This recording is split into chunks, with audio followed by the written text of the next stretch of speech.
Barack Obama has dedicated his career to helping people improve their lives. First as a community organizer, then as a state senator, a U.S. senator, and then, of course, as the 44th President of the United States. I got to meet with President Obama a number of times, and I was always impressed by how he wasn't discouraged, even when tough challenges came along. He stayed focused on the work. He did what he could to make positive change. And now he's continuing that incredible commitment with the Obama Foundation. Please welcome former President Barack Obama.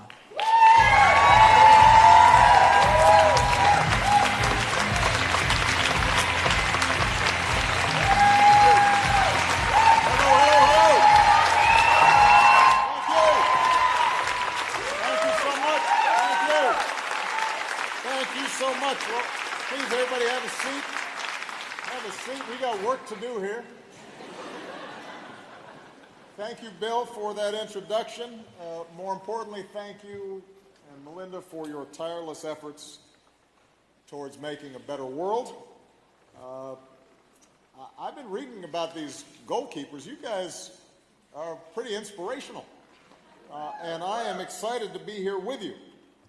And whether it's girls' education or global health or climate change, you're setting a standard for the sorts of innovation and persistence and activism that the world desperately needs right now. So I could not be prouder.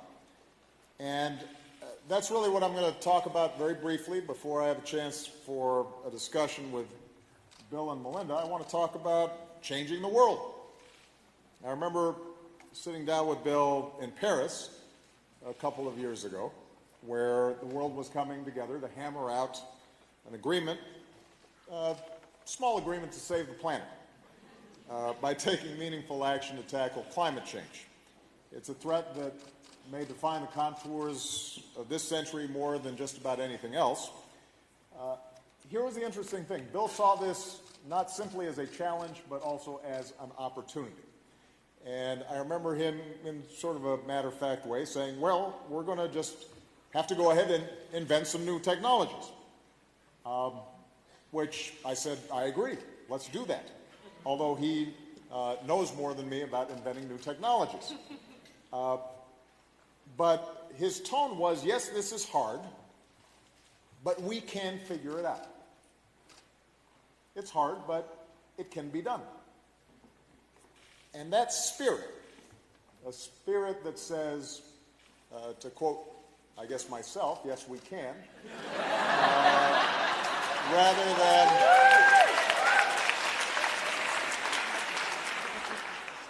that spirit, rather than a spirit of despair, is the motor by which we've been able to see real progress in reducing the pace of carbon emission increases here in the U.S. And even if at the current moment the federal government is not as engaged in these efforts as I would like, nevertheless, progress continues because of the efforts of people like Bill and a whole host of entrepreneurs and universities and cities and states. They are making change around energy policy in America separate and apart from what government is doing. And that gives me confidence that we can continue to make progress. And my broader point here is that you tend to believe when Bill says we can do something, that we can do it. And when all of you stand up and say this is something we can do, that spirit is infectious. And it's exactly what we need right now. We do face extraordinary challenges. You've heard of many of them in your discussions today. You know the nature of these challenges from your work.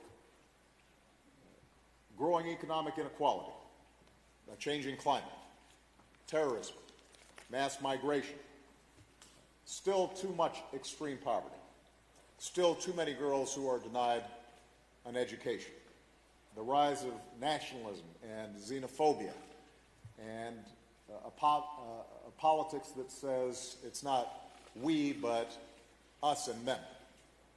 A politics that threatens to turn good people away from the kind of collective action that has always driven human progress. So these are real challenges, and we can't sugarcoat them.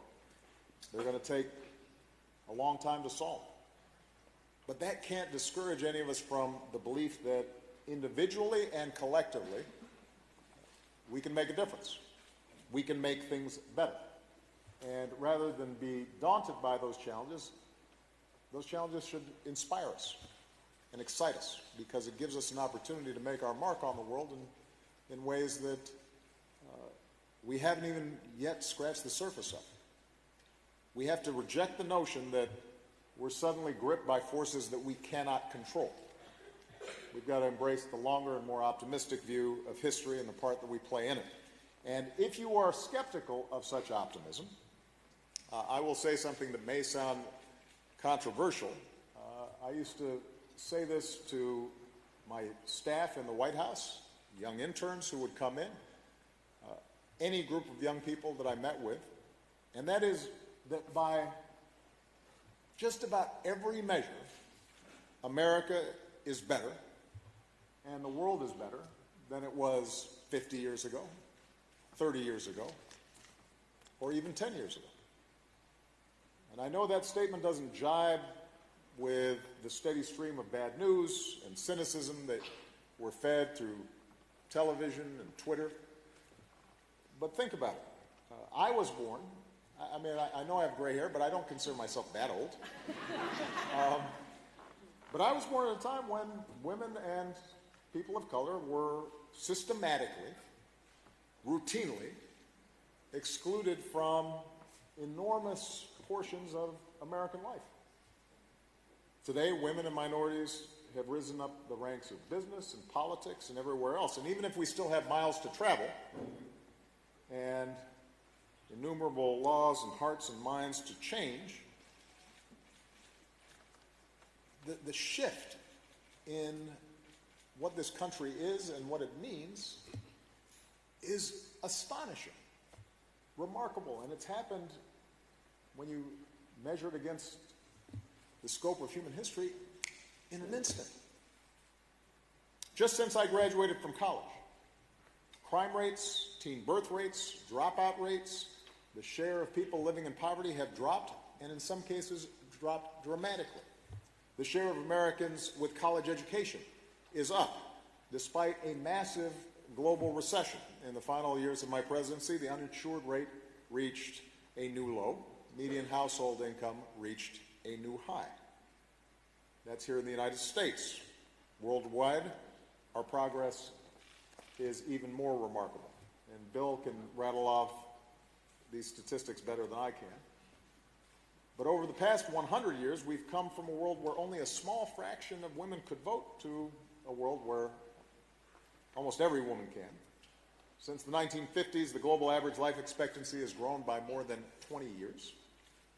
Since 1990, we have cut extreme poverty and childhood mortality in half. Keep in mind, I was in law school in 1990. It seems like yesterday. Since 2000, we've evolved from a world without marriage equality to one where it's a reality in more than 24 countries. All of this has happened in such a steady march that sometimes we have a tendency to take it for granted. But I often ask when I meet with young people, if you had to choose any moment in history in which to be born, and you didn't know in advance whether you were going to be male or female, what country you were going to be from, what your status was, you'd choose right now. Because the world has never been healthier or wealthier or better educated or in many ways more tolerant or less violent than it is today. Fewer people are dying young. More people are living not only longer but better. More girls are in school. More adults can read. More children get the vaccines that they need. Despite the enormous conflicts that break our hearts around the world, it's demonstrable that fewer people are being killed in wars and conflicts than ever before. this would be the time you'd want to be, showing up on this planet. And these trends are real. They do not make us complacent, but they should spur us to action because it shows, despite the naysayers and the cynicism, that in fact change can happen. They're not the result of mysterious forces of chance. They happen because countless people, like you, toiling for many years, chose to make this progress. Some, like Bill and Melinda, have enormous wealth and influence. Others, like Justin Trudeau, who I know addressed you earlier, have formal political offices. But the majority of people who made these advances were citizens, doctors, nurses, entrepreneurs, clergy, moms, community leaders, activists, union leaders, who mobilized and organized and voted and innovated and pushed for change. And by the way, they knew at every step of the way that they would not get everything they wanted as fast as they wanted. They knew that progress required struggle and perseverance and discipline and faith.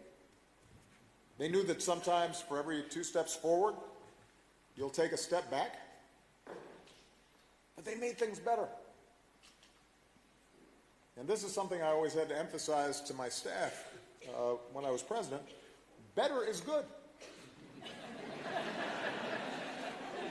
You laugh, but sometimes people forget that. I will take better every time.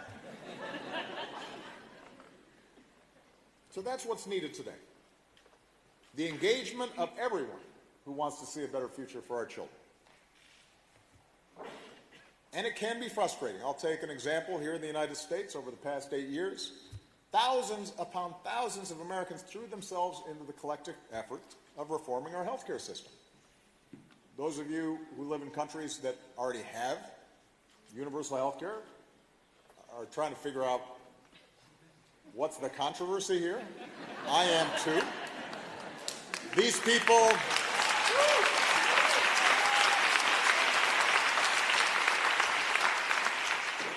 But, you know, the folks who did the work, it wasn't just policy wonks. It wasn't just politicians. It was moms and dads, people who had the experience of a sick child or crushing medical bills that threatened to bankrupt them. Maybe a parent who was lost to cancer that, had that person got a regular checkup, might have been caught earlier. And those voices from every walk of life in every corner of the country, against all odds, made a difference.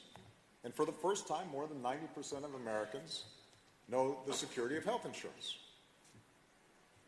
Paying more for insurance or being denied insurance because of a pre-existing condition or because you are a woman, that's not a thing anymore. We got rid of that. And people are alive today because of it, and that's progress. Now, the legislation that we passed was full of things that still need to be fixed. It wasn't perfect, but it was better. And so when I see people trying to undo that hard-won progress for the 50th or 60th time, with bills that would raise costs or reduce coverage, or roll back protections for older Americans or people with pre-existing conditions, the cancer survivor, the expecting mom, or the child with autism or asthma, for whom coverage once again would be almost unattainable, it is aggravating. And all of this being done without any demonstrable economic or actuarial or plain common sense rationale, it frustrates. And it's certainly frustrating to have to mobilize every couple of months to keep our leaders from inflicting real human suffering on our constituents. But, typically that's how progress is won and how progress is maintained on every issue. We have to stand up for each other, recognize that progress is never inevitable, that it often can be fragile, it's in need of constant renewal, And our individual progress and our collective progress depends on our willingness to roll up our sleeves and work. And not be afraid to work. So, in conclusion, each of us can make a difference, and I know I'm preaching to the choir here because otherwise you wouldn't be a goalkeeper. But many of you are young and maybe have only seen forward momentum and may not have seen backward momentum yet. Many of you may confront hurdles and roadblocks and disappointments in the future. And when that happens, that's the test. The test is not how do you feel when things are going good or when you are at a cool conference in New York with Bill and Melinda Gates and Will I Am. Right? The test is when you're in the field and you're on the ground and you are doing work and people are resisting or misunderstanding or purposely undermining efforts that you know can make a difference. And how do you respond to that? And what I'm suggesting here today is that your response has to be to reject cynicism and reject pessimism and push forward with a certain infectious and relentless optimism. Not blind optimism, not one that ignores the scale and the scope of challenges, but that hard-earned optimism that's rooted in the stories of very real progress that have occurred throughout human history. And the recognition that our successes, even though sometimes they're small or incomplete, accumulate. They build, and they create a trajectory that's better and will mean some girl somewhere getting an education that otherwise she wouldn't have had. That'll mean some farmer being able to cultivate a crop to feed his family and, if enough of them do it, feed a nation.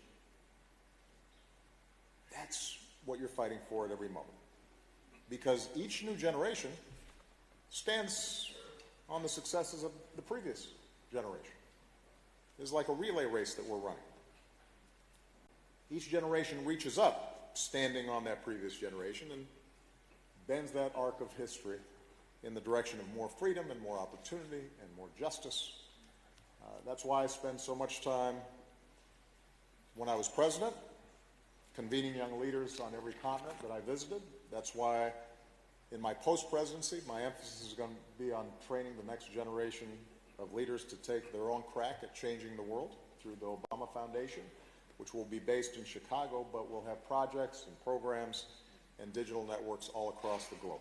And I'm hoping I get a chance to work with some of you because I have great faith in you, just as I know Bill and Melinda have great faith in you. And I'm certain that if you keep pushing forward, then America and the world are going to be just fine. Thank you very much.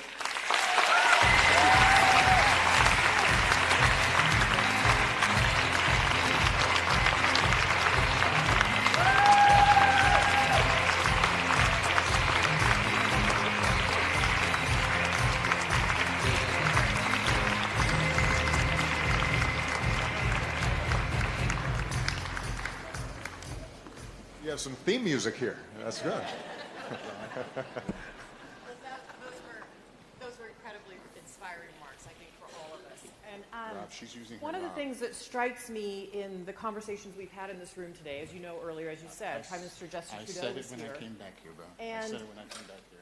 You know, he started with youth movements in his own country and rose to be the Prime Minister. You started with as a community organizer and rose to be president. You understand the power of moving people along, even people who aren't necessarily on your bus when you start. Talk to us a little bit about how you think of movements around the world and the power of those now, and what leaders can learn from them. Well, I'd make a couple of observations. Number one is that most big change, most human progress is driven by young people who don't know any better and figure, why can't we do something different? Old people get comfortable or cranky or protective of their status or set in their ways. There's a reason why, if you look at, for example, here in the United States, the civil rights movement, the leaders of those movements were in their 20s. Dr. King was 26 when he started, 39 when he was killed. And if you canvass the world, oftentimes that is the impetus. People asking in ways that I think are familiar to many, not why not, or not why, but why not? Why do things have to be the way they are? So that's point number one, that young people, I think, can make an enormous difference. Number two is that because most of us now either live in democracies or countries that purport to be democracies, because we have won the battle of ideas that says governments and our common efforts have to be rooted in the legitimacy of people. There is more power than ever in people being able to band together and collectively push for initiatives that are going to make change in their lives. That's something that, for most of human history, was unimaginable. That is one of the amazing transitions that has taken place, and you will notice that even in autocracies today, there is at least the pretense of democracy, because people believe that governments that are rooted in people are more legitimate. And that's a battle we won and now have to make real wherever we can. That's point number two. Point number three is simple math. In most places, if you want to get something done, whether it's a smarter climate change policy or health care for people or more funding for girls' education, you've got to have a majority of people supporting it. You got to have votes. You have to have the allocation of resources. And that requires mobilization and a game of addition rather than subtraction. So, and the fourth point I would make would be the internet now has turbocharged the capacity for us to develop movements in ways that we had not imagined before. Now, the last thing I'll say, so that I don't sound like I'm still in the U.S. Senate and filibustering, is I guess a smaller point, but a profound one that I tried to reinforce with my staff at every level of my public work and continue to do to this day. I actually think organizing, mobilizing, starting movements starts with a story. And you can't create a story that moves large numbers of people unless you are able to listen and hear to the story of the person next to you. The story of your neighbors, the stories of your coworkers, the stories of your community, the story of people who are not like you. And so one of the things that I think is important is for us to learn how to listen to each other and learn how it is that we came to be who we are, think the way we do, because that understanding of other people's stories is how you end up ultimately forging bonds and creating the glue that creates movements. Every great movement, if you think about Gandhi in India, it started with his understanding of India's story and his own story, and seeing Indians in South Africa discriminated against, and recognizing that there were traditions and myths and a power in those stories that ended up driving out the most powerful empire on earth. It wasn't guns. And increasingly that will be the case, and certainly that will be the case if we want to move forward the sustainable development goals that we're talking about. Is we've got to be able to tell a story not only to big donors or politicians, but also to, for example, people here in the United States who may feel like, look, I've got my own problems, why should I be worrying about somebody on the other side of the world? Yeah, I have to say, when we got into philanthropy and particularly studied global health, we were stunned at the progress. We'd had no idea. And it's kind of amazing if you ask even very well-educated people, what's happened with vaccination, what's happened with HIV. They don't know the positive story. And a little bit the news is always going to focus on the setbacks, because that's what happened that day. The gradual progress doesn't fit that paradigm. And even people who raise money for these causes, I have to say, sometimes even some of the material we create is talking about the piece that remains as though it's never improved. Do you have any thoughts on how we get this more positive sense of progress going, and how we would get that word out? Well, look, you're talking to somebody who for 7 years tried to get the word out that things were going pretty good, and nobody, at least about 40% of the country, didn't believe me until I was gone, and then suddenly they believed it. They said,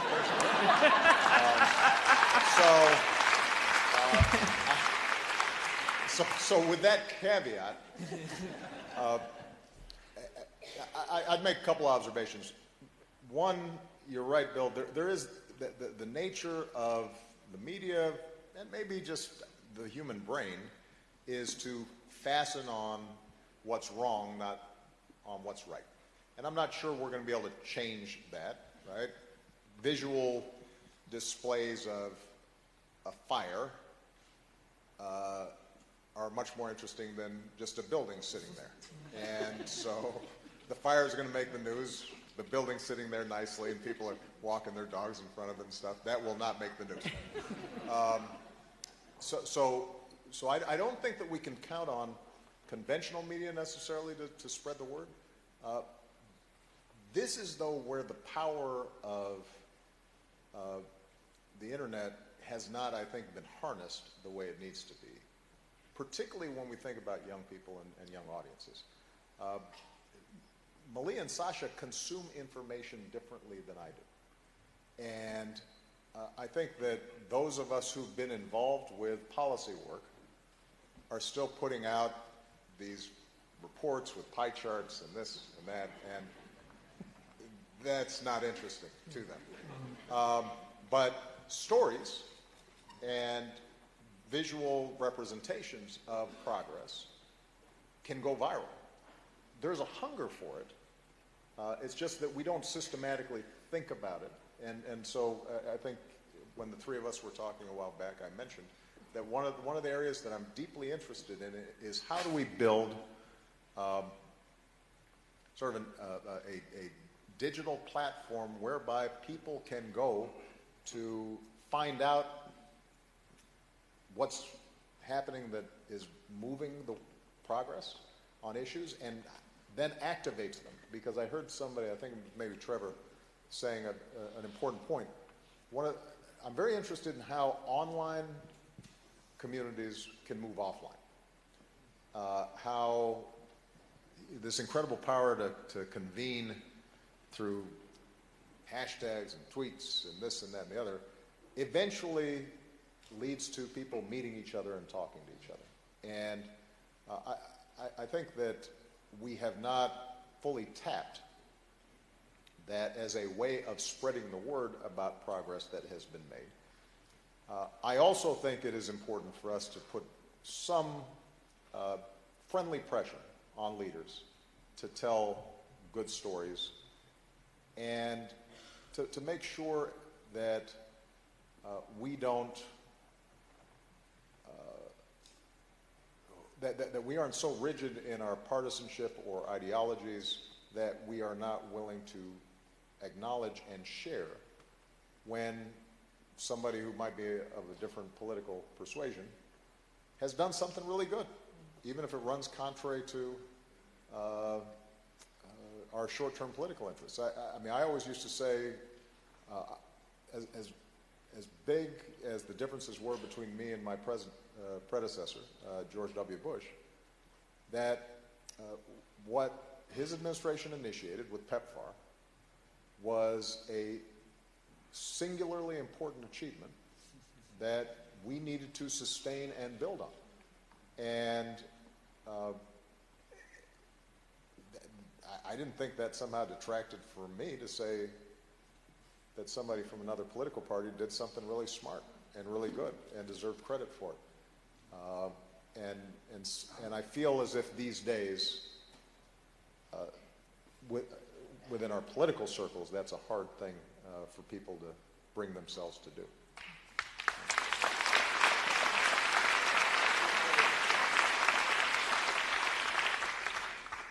One of the things that Bill and I had the great privilege of doing when you were in the White House late in your presidency was spending a little bit of casual time on a Saturday night. And your daughters were in and out of your home, Malia and Sasha. And you've been to our house earlier this summer and saw Rory and Phoebe, two of our three, in and out of our house. Our daughter Jen is here in the front row. Tell me about... Jen's like, thanks, Mom. Yeah, sorry. You weren't home that night. But she's about the age of... That's our job, to embarrass you. Exactly. That's what we do. I just did it. Job done right there. But, you know, Jen's about the age of your girls, a little bit older, but how have you and Michelle thought about talking to your children about being leaders in the world and taking up this mantle of what needs to be done in the world? Well, what we've tried to communicate their entire lives is that each of us has responsibilities. When they were small, the responsibilities were small. Like, say when you want to go potty. And then, as you get older, your responsibilities grow. But part of what we, I think, try to communicate is that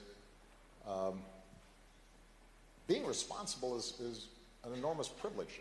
That's what marks you as a fully grown human, is that other people rely on you, that you have influence, that you can make your mark, that if you do something well, that will improve other people's lives, that the kinds of values that we've tried to instill, many of them your basic homespun values like kindness and consideration and empathy and hard work, that those are tools by which you can shape the world around you in a way that feels good. And so what we've tried to encourage is that the sense that it's not somebody else's job, it's your job. And I think that's an ethic that they've embraced. Now they will choose to participate in different ways because they have different temperaments, different strengths. I think one of the mistakes that we sometimes make is to think that there's just one way of making a difference or being involved. If you are a brilliant engineer, you don't have to make a speech. You can create an app that allows an amplification or the scaling up of something that is really powerful. If you are somebody who likes to care for people, you don't have to go out and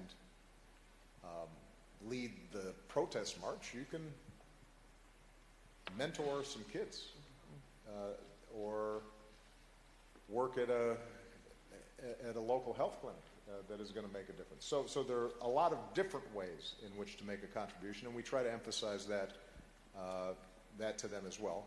And then the third thing that we try to encourage is what I mentioned in my earlier remarks, which is that you have to be persistent.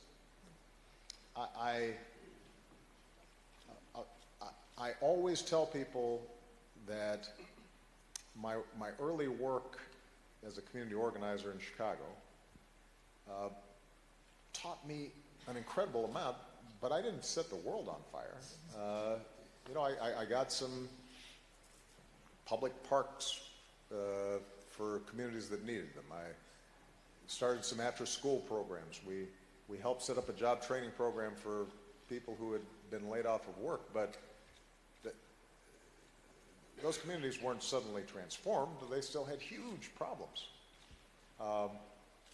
But I took that experience, and then I was able to build on it. And I think so often we get impatient because change does not look as if sometimes it's not as discernible or immediate or impactful as we had imagined in our minds, and we get disappointed and we get frustrated. And for me, by the way, that's advice in life and not just in social change. I assume occasionally there was a bug in the software, Bill, but Every now and then. every once in a while, and we got to patch it again. This is annoying. But that's how.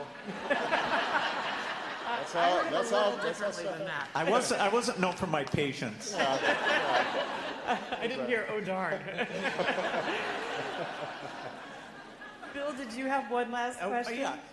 So this week, part of the reason we're all in New York is the United Nations is meeting, and so many of these global institutions that were created right after World War II, World Bank, World Health Organization, UNICEF, they've been key partners for many of these causes, and yet there's definitely a cynicism about their bureaucracy, their efficiency, and their ability to change. In fact, with very few exceptions like Global Fund and Gavi, we haven't had any new ones. So over the next 10 or 20 years, do you think these global institutions, in terms of reform or creating new ones, for pandemics and climate change, can they step up to play the role we need them to play?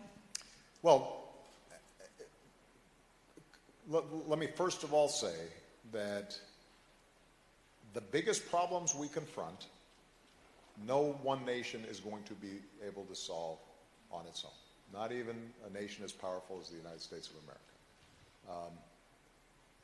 There are times during my presidency where I was attacked for not claiming that we could go on our own, as if that was an expression of weakness. No, I believe that the United States is, in fact, an indispensable nation, and that many of the initiatives and much of the progress that we've made could not have been done unless we underwrote those efforts.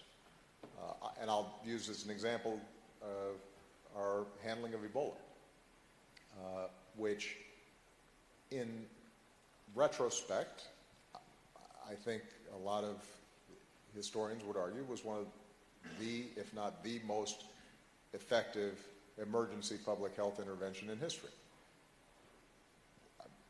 We had to create the architecture and the infrastructure and send our military in to create runways where the Chinese could then land planes to deliver goods. And we had to provide guarantees to the Europeans so that if they sent health workers, they could feel some assurance that they could be medevaced out if they got infected.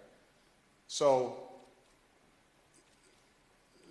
I take great pride in what the United States can do, but if we're talking about climate change or global migration spurred on by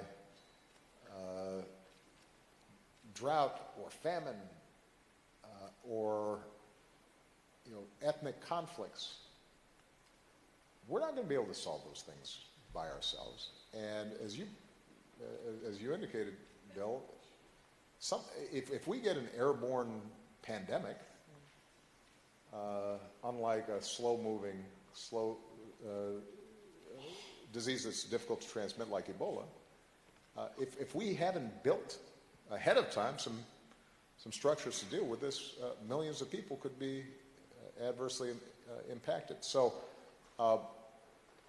number one, you have to start with the premise and believe that multilateral institutions and efforts are important. And you don't have to cede all your sovereignty, or it doesn't make you less patriotic to believe that. You just have to have some sense and read. So that's point number one. Point number two is that, in fact, there are problems with existing multilateral institutions. Not surprisingly, they were designed post-World War II for the most part, and they couldn't have anticipated everything that's happened. There is bureaucracy and inertia and resistance to reform. So it is important for every country, every leader, to be honest about the need for reform and not simply think narrowly about, well, I want to keep certain numbers of slots or votes or this or that. At least on many of the issues where there shouldn't be a big ideological controversy. Look, reforming the Security Council, that's something that goes to core geopolitical interests and is a huge, difficult, and perhaps unachievable goal anytime soon. On the other hand, making sure that the WHO works well and that we have a sufficient security trigger when a pandemic or something else happens, that is achievable. And it shouldn't be controversial. It's just a matter of digging in and getting the work done. When it comes to girls' education, there may be cultural resistance in some places to actually getting it done, but generally speaking, there aren't that many folks who will explicitly say, I'm sorry, we don't want to educate our girls and women. As a practical matter, you may see that in certain countries, but at the level of our multilateral institutions, there should be a broad consensus. And so what I would hope for is that we come up with concrete plans in those areas, oftentimes with respect to the Sustainable Development Goals, are areas where there is a consensus on at least the aims, if not always the means. And think about how can we improve delivery systems, how can we improve their operations on a day-to-day basis.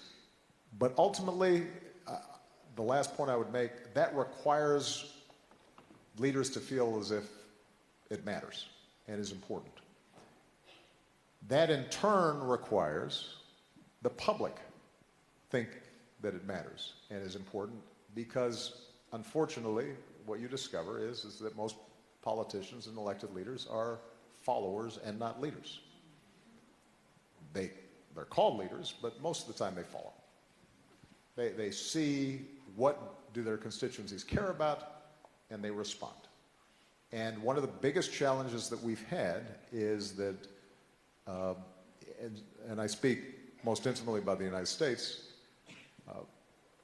the general public responds with enormous generosity when they see a specific story of a child who's hungry, or somebody who's been stricken by a flood. But when it comes to just a general knowledge or interest in development funding, not only do they not know much, but they oftentimes have a negative reaction, because their view is, we've got a lot of needs here at home, why are we sending money overseas? Sadly, it is one of the only areas where Democrats and Republicans agree in the United States, is on foreign aid.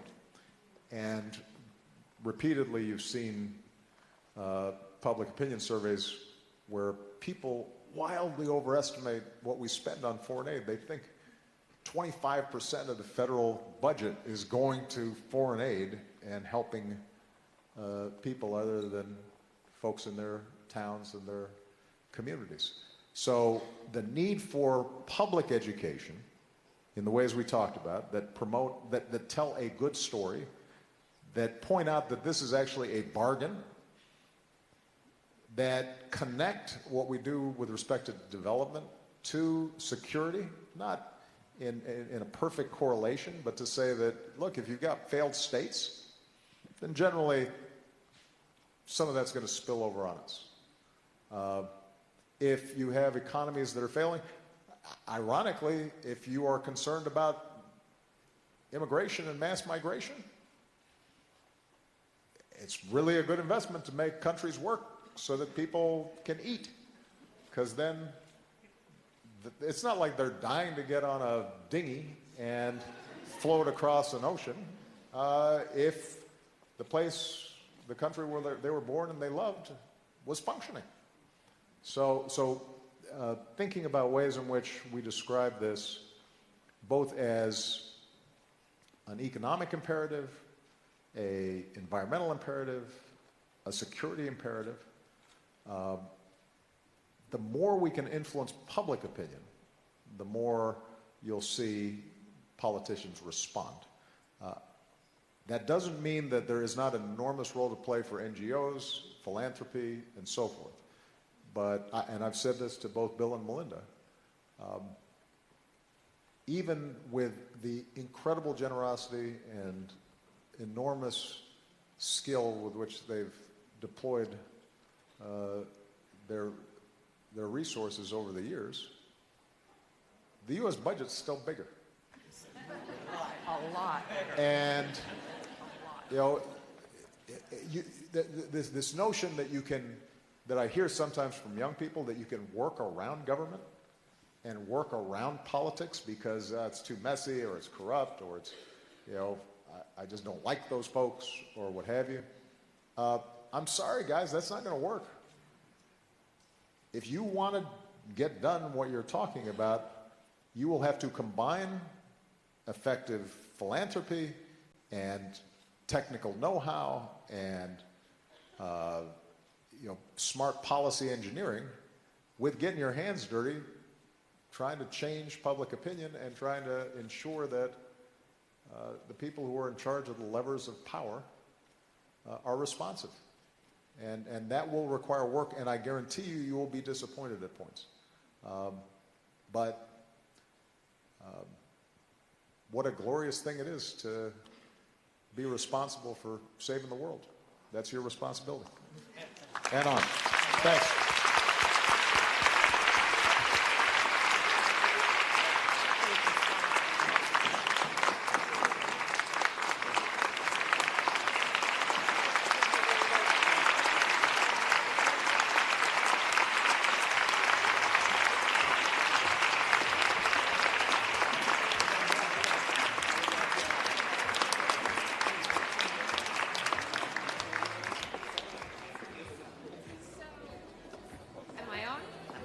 You can hear me. So remember how I said